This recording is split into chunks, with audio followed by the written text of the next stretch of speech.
तो बेटा हमारे पास जो नेक्स्ट टॉपिक है वो है मोलैरिटी। मोलैरिटी किसे कहते हैं? डेफिनेशन पेपर में शॉर्ट क्वेश्चन आती है, साथ उसका फार्मूला। डेफिनेशन है number of moles of solute dissolved per decimetre cube of solution is called molarity. इसे बेटा हम कैपिटल M के साथ रिप्रेजेंट करते हैं। इसका फार्मूला क्या है? Number of moles of solute divide by volume of solution in decimetre cube.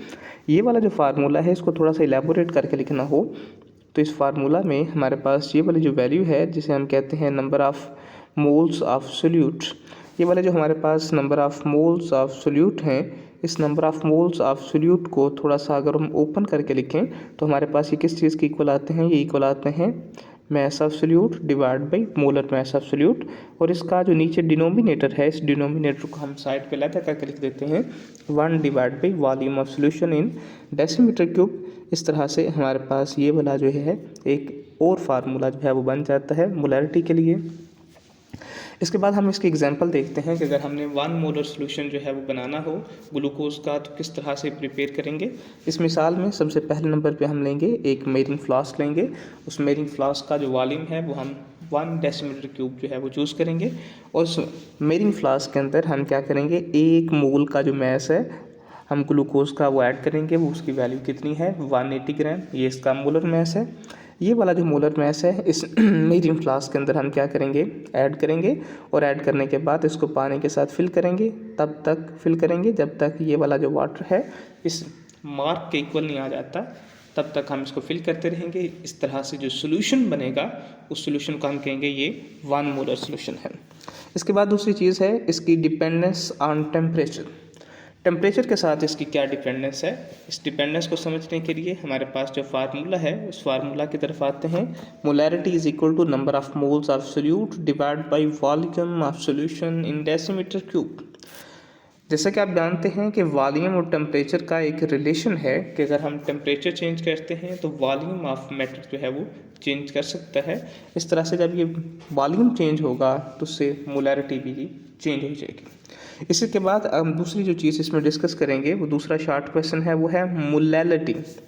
Molarity और मोलैलिटी जो है ये दो डिफरेंट चीज़ें हैं। इन दोनों के दरमियान कंपैरिजन पूछा जा सकता है, दोनों की सेपरेट डेफिनेशन पूछी जा सकती है और उनके साथ फार्मूलाज जो है वो पूछे जा सकते हैं। इसकी डेफिनेशन क्या है?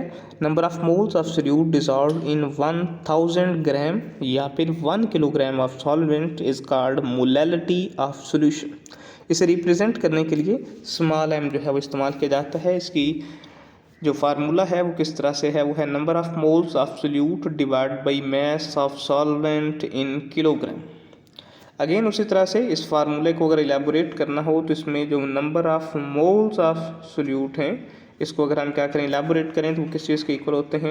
वो इक्वल होते हैं mass of solute divide by molar mass of solute multiply 1 over solvent in kilogram. इसके जो डिनोमिनेटर में जो वैल्यू थी, ये वाली जो वैल्यू थी, इसको सेम इसी तरह से यहाँ पे लिख दिया गया है। और इसके साथ इसकी एग्जाम्पल क्या है? अगर हमने 1 मोलर सोल्यूशन बनाना हो तो वो किस तरह से बनाएंगे? इसके लिए क्या करेंगे, सबसे पहले एक मेरिंग फ्लास्क चूज़ की। उस मेरिंग फ्लास्क में 1 मोल जो है उसका मैस जो है वो हम क्या करेंगे, 180 ग्राम ग्लूकोज वो ऐड करेंगे। और ऐड करने के बाद हम इसके अंदर क्या करेंगे, दूसरी जो चीज़ ऐड करेंगे 1 किलोग्राम सॉल्वेंट ऐड करेंगे और उसको मिक्स कर देंगे। इस तरह से जो सोल्यूशन बनेगा वो 1 मोलर होगा। इसके अंदर हमें शर्त ज़रूरी नहीं है कि हम उसके जो मार्क है उस मार्क तक ही जो है वो पानी को फिल करेंगे, ऐसा नहीं है। हम पानी का वज़न करेंगे, वो चाहे उस मार्क से अप जाए या डाउन जाए। 1 किलोग्राम सॉल्वेंट पानी के अंदर हम क्या करते हैं, 180 ग्राम ग्लूकोज डिज़ोल्व करते हैं। डिज़ोल्व करने के नतीजे में जो सोल्यूशन बनता है उस सोल्यूशन को हम कहते हैं कि ये हमारा 1 मोलर सोल्यूशन है। इसके बाद हमारे पास इसका जो टेम्परेचर के साथ इफ़ेक्ट है वो देखते हैं। तो हमारे पास जो मोलैलिटी है उसका टेम्परेचर के साथ कोई रिलेशन नहीं है। क्यों नहीं है? जब हम वो देखते हैं तो हमारे पास इस तरह से है।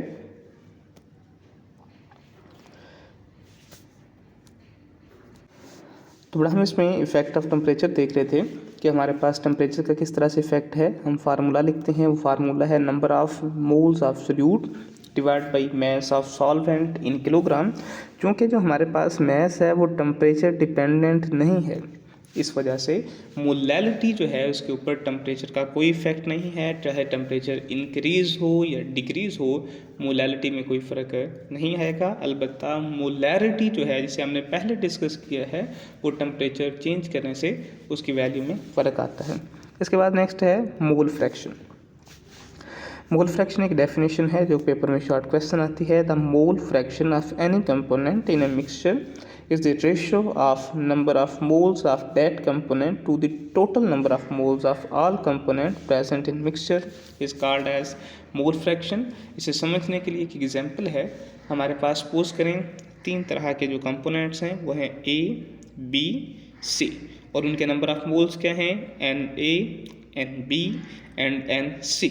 तो इनकी मोल फ्रैक्शंस फिर क्या होगी, मोल फ्रैक्शन होगी XA is equal to the number of moles of that component Na divide by total number of all components. तो हमारे पास होगा Na plus Nb plus Nc। इसी तरह से हमारे पास नेक्स्ट है XB, वो किस चीज़ के इक्वल है, वो है Nb divide by Na plus Nb plus Nc। और इस तरह से XC किस चीज़ के इक्वल है, वो है Nc divide by Na divide plus Nb plus Nc। इस तरह से हम मोल फ्रैक्शंस जो हैं वो क्या कर सकते हैं, कैलकुलेट कर सकते हैं। इसमें हमारे पास कुछ MCQs हैं, जैसे कि हमारे पास MCQs है कि अगर हम उसको देखें तो हमारे पास sum of all mole fraction is equal to unity. अगर हम क्या करें, सब मोल फ्रैक्शंस को ऐड करें, ऐड करने से जो आंसर आएगा वो यूनिटी आएगा। दूसरा MCQs है कि mole fraction of one component is always less than 1। Mole fractions हमेशा 1 से लेस होगा। इसके बाद एक और शॉर्ट क्वेश्चन है जिसे हम कहते हैं parts per million, short form में PPM। पार्ट्स पर मिलियन क्या चीज़ है, पार्ट्स पर मिलियन है number of parts by weight और volume of solute present per million part by weight or volume of solution is called as parts per million, short form में PPM। Formula है, अगर हम बात करें कि किस तरह से बाई वेट देखें तो हमारे पास है mass of solute over mass of solution multiply 10⁻⁶। और अगर हम बाई वॉल्यूम देखते हैं तो है volume of solute divide by volume of solution multiply 10⁻⁶। ये एक इंतहाई छोटा सा यूनिट है जिसे हम बहुत कम मिकदार को मेजर करने के लिए इस्तेमाल किया जा सकता है। जैसा कि अगर हम बात करें impurities of substances in water impurities को चेक करने के लिए जो एक छोटा यूनिट है, माइक्रो यूनिट है, इसे हम कहते हैं PPM। इसके साथ ही आज का लेक्चर ख़त्म हुआ। अल्लाह हाफिज़।